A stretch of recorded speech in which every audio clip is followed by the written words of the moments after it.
Grandmother said, Unni, we are now entering the Kishkinda section of the Ramayana.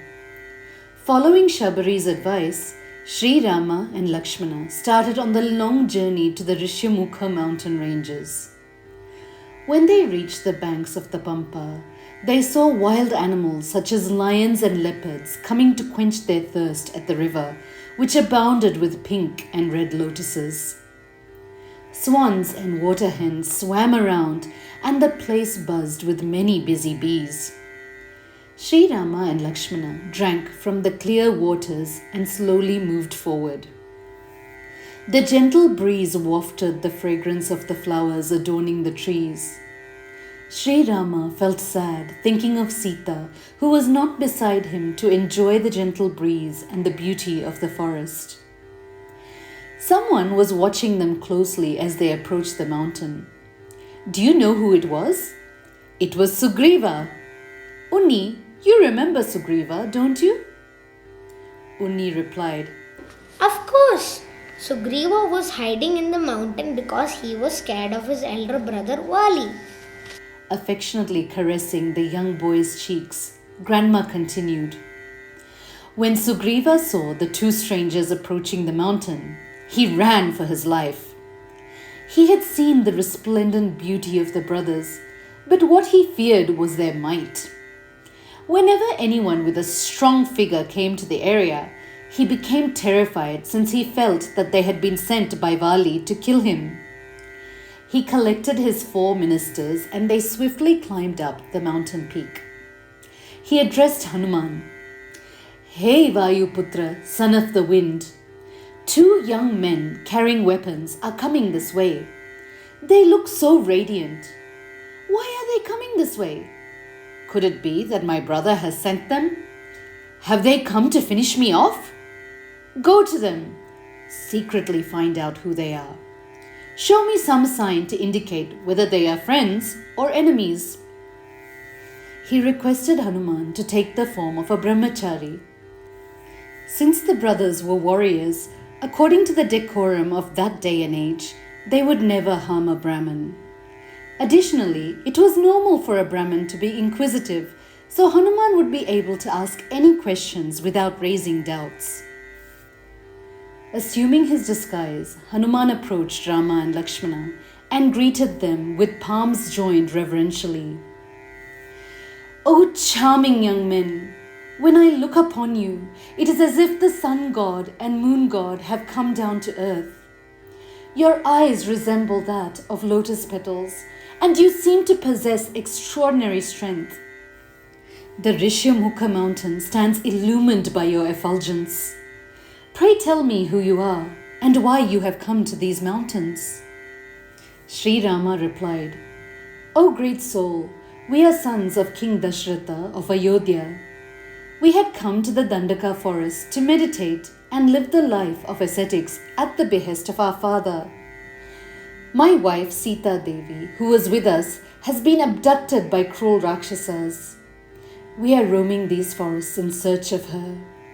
So far, our efforts have been in vain. Now please tell us about yourself. After hearing Lord Rama declare himself, Hanuman recognized his beloved Lord. He assumed his real form and fell at his feet.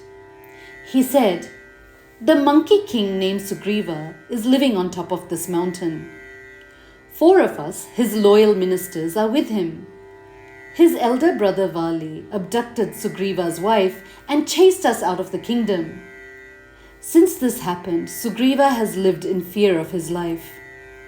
A sage once cursed Vali that if he ever entered the Rishyamukha mountain range, he would certainly meet his end. That is why Vali does not dare to come here. Sugriva is safe in this hideout. It will benefit both of you to make a pact with Sugriva to destroy each other's enemies and help one another. Rama turned to Lakshmana with a brilliant smile and said, See how eloquently he speaks? No doubt he is erudite in many subjects. Let us proceed as per his advice. With their permission granted, Hanuman hoisted Rama and Lakshmana onto his strong shoulders and carried them up to the mountain peak. he told Sugriva, "O Sugriva, son of the sun god, fear no more. Rama and Lakshmana are gods who have incarnated as human beings. Rama's wife, Sita Devi, was abducted by a Rakshasa. The princes have been traveling from forest to forest looking for her. Bow down before them and make a pact which will benefit both of you." Sugriva prostrated before Rama. Lakshmana recounted the events that led them to the Rishyamukha mountain. After hearing their story, Sugriva assured Rama, "Trust me, I shall search for and find Sita Devi for you. Consider me your own. If it's Ravana who has abducted her, I shall see to the destruction of his whole race. This is my solemn pledge."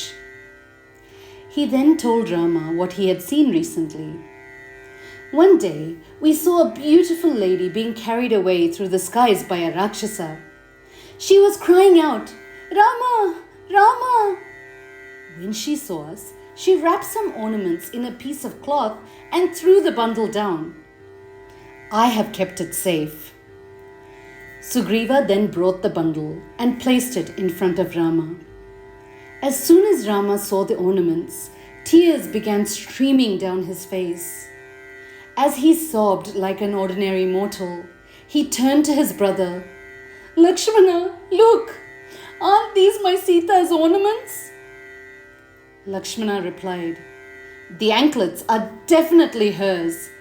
I see them every day when I bow down to her."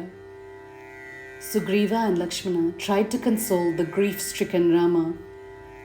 Selecting an auspicious time, Hanuman kindled a fire. In the presence of the fire, with the divine flames as witness, Sri Rama and Sugriva made a pact of friendship. They believed that this pact would help them both regain the precious things that they had lost in their lives. Children, did you know that Hanuman had been blessed in his childhood with tremendous power? Unfortunately, he had misused this power and started troubling many great sages. Hanuman used to disrupt their penance by breaking their vessels, tearing down their fire pits, and generally wreaking havoc. The sages cursed him that he would forget his power until he met Sri Rama, who would once again remind him of his abilities.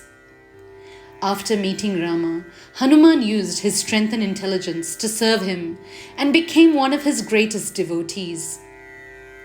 Amma says, "The trademarks of greatness are humility, simplicity, and the attitude that I am nothing."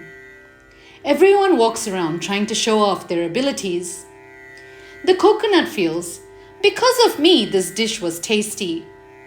The cook will say, "It was because of my skill that the dish was good."